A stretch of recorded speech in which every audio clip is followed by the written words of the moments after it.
It's BBC Introducing in Manchester with me, Michelle Hussey. Hope you're having a fine Sunday evening. Got loads still to come for you in the programme, but now it's time to meet Toby and Pete from the band INEGO, who were a band that I played you for the first time just a couple of weeks ago here on BBC Introducing in Manchester. And they're really nice lads, great set of lads, top band. I saw them live for the first time actually at Withenshaw's Party in the Park last week, and I was really impressed. They do have a very sort of different, refreshing sound as well. So here is Toby and Pete from INEGO, and we was laughing because I was asking them when I met them at Withenshaw, did I pronounce the name of your band right? Because I wasn't entirely sure. It's spelled INEGO, and I just took a gamble. I thought, I'm just going to pronounce it how it's spelled and we'll see where we go. And I asked them and they went, do you know what, you're the very first one ever to get it right. So I was dead chuffed. Anyway, we was laughing about that, and I was asking them first of all, where does the name of the band come from? A film called The Princess Bride. It's an 80s kind of classic. He's not one of the main characters, but he's a character in the film, and we all sat around watching the film when we were still looking for a name for a band, and we just all said that guy's the coolest guy in the film. We should name the band after that. It's a cult sort of 80s film, but I don't know, have you seen it or not? I haven't, no. Definitely go and watch it. And his name is? Inigo Montoya. There we go. So we pronounce the name of the band INEGO, just for future reference. That's for anyone listening who gets confused. Yeah. Tell us about your band. How did you first form? Well, basically we formed back in, was it 2007? We were living outside of Manchester when we actually formed. It was me, Toby and Mike who first got together and jammed out a few things in my mum and dad's like barn in the Ribble Valley. And then we all decided to move to Hume in Manchester. I went to uni in Manchester, and the reason being was, you know, because of the musical heritage and all that, and like that's one of the reasons that brought us together as a band in the first place. And then what happened? Yeah, we've been playing together as a three-piece for a while, and we came to Manchester and kind of defined our sound. We kind of started off a melting pot of a lot of different things at the start. We didn't really quite garage rock like at the beginning, and then we refined it, you know, as the months went on, and the more rehearsals we had, more gigs we had. And getting influenced by the city as well, and kind of the music around us and that type of thing. So we kind of redefined the sound a little bit more poppy, pop rock kind of space type thing. What kind of challenges have you met so far being in a band that you've had to overcome?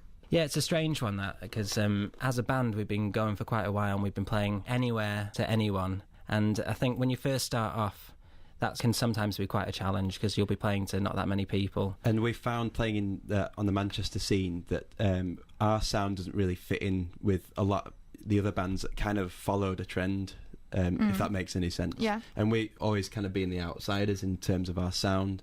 You know, people say we sound a bit American, which is probably true, but we also feel that we've got that Manchester sound as well.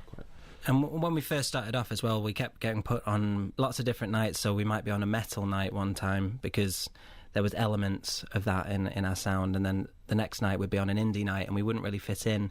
It took us a while to kind of find that niche that we were looking for. Oh, that's interesting. So you kind of put in front of crowds that wouldn't normally pick up on your style, or you wouldn't normally attract, and it's having to kind of meet their expectations. Yeah, so if that was the case, if it was a metal night, you tend to like do more solos and things like that, just because all the other bands are doing that, so you feel as though you should do that just to kind of win over a few people. But that was a good experience for us, I think. What was it like playing at Withenshaw's Party in the Park then last weekend? How did you find that setup? I really enjoyed the day. I thought it was great, and again, we were put with very different genres, but I really enjoyed. It's quite a mix on the lineup. Yeah, it was actually, but I think I just thought it was a great day, and it was nice to play in a park. Yeah, it was first for us to play outside in the sunshine and be quite sober as well. Because it didn't rain throughout that part of the day. Rain. It was unbelievable. Which is great, yeah. And quite apart from Withenshaw, you've also had some quite exciting gig experiences in the past as a band already. Tell us about playing in New York.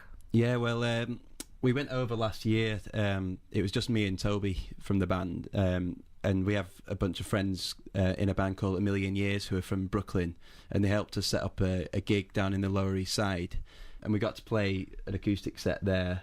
And we met up with some other friends like the singer-songwriter Jessie Malin, who we also hooked up with later, and who I love to nuts. Yeah, he's also my favourite legend, artist. yeah. And it was just one of those moments that it felt like you're on, in the movies. It was literally like I that. bet it did, yeah. That was another kind of gig where we didn't know how we were going to go down. Boys from Manchester turn up playing their stuff, and it's quite a gung-ho sort of like sense of humour, the New York thing. So we were really, really nervous before it, but it went down really well. And it was cool because the place that we played, they had a house drummer and a house lap steel player. So we just decided to let them join the band for that gig. I was actually quite scared. It was Pete's idea at the time. Pedal steel. Yeah. But it actually ended up brilliant. It was like it had always meant to INEGO be. meets country music. Love it. Really good. You should pursue that. Yeah. Had you ever been to New York before that? We'd been when I was 16. Yeah, we'd been just on a kind of a holiday, kind of earlier in our lives, and we'd always said we'd like to go back there. So it was kind of like a dream come true. Wow, that's fantastic. I'm playing Manchester in September. Yeah. So back home, on home ground. Get back to reality. Yeah, in the Attic, Yeah. which for me, funnily enough, is a venue that always reminds me of New York. The Attic above the Thirsty Scholar in town. Underneath the railway arches. Yeah, it just reminds me of a proper old sort of 70s club. CBGB's-esque. Yeah. Do you know what I mean? We've not played there before as well, so we were looking forward to it. Yeah. If you stand in the back corner of the Attic, so as you go in, when you go to the left as you go in, that's kind of the back corner. If you sit on that seat there, you can feel the trains going over. No way. Yeah, just in case you wanted to experience that. It'd be like a Tom Waits album when you can hear the chairs creaking and the trains rolling by in the background. Oh, lovely. Yeah. Brilliant. Now, tell us about the single that you're actually going to be launching on that night at the Attic. Yeah, our next single, it's called Unoriginal. It's a third one that we've done with Sugar House Music, a couple of producers from Manchester who've been working with. We're really excited about it. In my opinion, it's the best one we've done yet. It sounds absolutely epic. Kind of a cross between U2 and James, somewhere in between, like with our own twist on it. We're really happy with it. Brilliant stuff there. It's Toby and Pete from the band INEGO here on BBC introducing In Manchester. I think it's time to hear that forthcoming single then, which is being launched on the 15th of September at the Attic in Manchester City Centre. This is INEGO with Unoriginal.